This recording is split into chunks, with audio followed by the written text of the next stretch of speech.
Matt Gaetz, antiwar.com. Let's go to our boy over here. Kyle Anzalone is one of our friends. He's been on the show. So has Dave DeCamp. Cheese Slice, let's bring this article right over here. This is from antiwar.com. Representative Gaetz, fam, wants to give Biden military authorization to take out the Chinese assets in Cuba.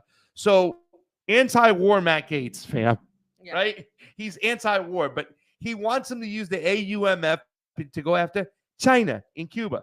Matt Gaetz, represented Florida on Thursday, told the House Armed Services Committee that he wants to give President Biden the authority to intervene militarily in Cuba to take out, those are in air quotes, Chinese assets that are allegedly on the island. First of all, it's a bullshit story. There's no Chinese base that's going into Cuba.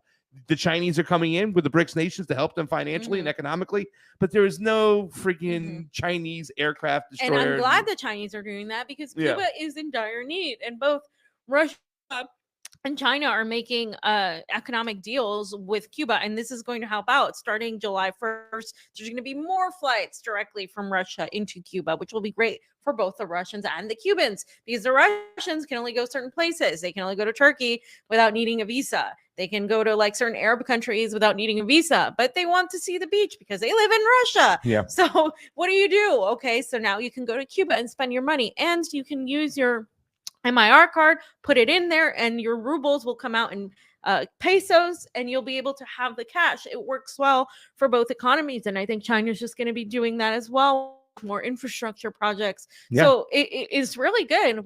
We should all be happy. We should be happy that Cuba is developing. We should be happy that other countries are helping it. Instead, this is my issue with the United States' foreign policy. We want to destroy and crush Cuba, and I believe these people have an ideological desire to do it. I don't think it's even economics, because economics wise, we could benefit from a good relationship with Cuba as Cuba could with us. But it's not economics. I think from these people like Gaetz, it's ideological, because they describe themselves as a socialist country. They want to crush that. And Cuba has already announced that they are going to open up their private markets from 222 to like 2,000. They're going to go with that Chinese model. Russia's coming in. You know, he went to Vladimir. He talked to him. This is a guy who's the new leader. He's not Castro. He didn't put missiles on the island, but yet these people still want to destroy them. And this shows you that you're not anti-war. When you are okay with the authorization use of the AUMF, the authorization use of military force, if you're for that against the board in any situation, even if you think it's a good situation, you're not anti-war, because it can always be taken and used in the wrong way. I support an authorization for use of military force to take out the Chinese assets in Cuba, Gaetz said. He wanted to add the AUMF to an amendment to the 2024 National Defense Authorization Act, the NDAA, but had to withdraw it for procedural reasons. To my hawk friends on the committee who think I am too much of a dove, right? This amendment is an authorization to use military force given to President Biden to take out the Chinese assets in Cuba, he said, like he's winking to his people. See, I'm tough, rough, and tough, fam. You say I'm a dove and I'm too nice? Let's go blow up Cuba. Gaetz' comments came after the Wall Street Journal reported Beijing and Havana are negotiating to establish a joint military training facility in Cuba, which cited unnamed U.S. officials who based the claim on convincing but fragmentary intelligence. So it's not even fucking true. U.S. officials have also reclaimed that China has had spying capabilities in Cuba since at least 2019. Bullshit. Which Beijing has denied. But if the claims are true and Beijing is looking to build military assets and spying facilities in Cuba, it will be a response to the U.S. building up militarily in areas near China, particularly Taiwan, which is about as far from mainland China as Cuba is from Florida. So, fam, they're trying to use an excuse to say we can do this over here because they're doing this. We can do this over there because they're doing that over here. It is ridiculous. And the shame about this whole situation is that really the Cubans that were born here, the sons and daughters of the Cubans that had to flee the island for whatever reason, they had nothing to do with the whole situation. Why shouldn't they be able to go invest in a new Cuba moving forward? Why are they going to be shut out?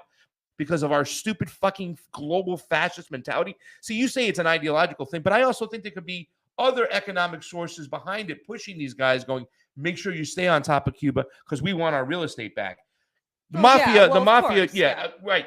I just want to point that out because the mafia owned all the casinos and whatnot. What people don't talk about is Yeah. 80% of the industrialization companies in Cuba were owned by Western corporations too, and they want it back, fam. Their families want it back. The kids of those families want it back. They want it Shout back, out and to we are Martha missing Bueno, out. who wants it? Stop. Who wants her money back? Fam, don't talk. What is she your comrade? Is she No, your friend? she's not my comrade, but listen, look, one of the terms I told Dr. Cornell West, I said, Dr. West, I was being really harsh to the people that I disagree with, and I was calling them gusanos. It's a term that Fidel Castro used for the people who were imperialist friendly to American forces. I'm not using it anymore because I want to be able to talk to these people, so I've removed it. Fam, you can still use it because I know you care. Oh, I'm not stopping using it. You're Gusano. Yeah. Oh God. Yeah. So American exceptionalist foreign policy, right there. The United States can decide that China is doing something in spite of China saying, and they can just invade another foreign country in spite of that. So sure, yeah. That's why when Kennedy says we have 800 bases, they got 1.5. That's big, and that's what I mean. There are some good things there, but I hear you loud and clear.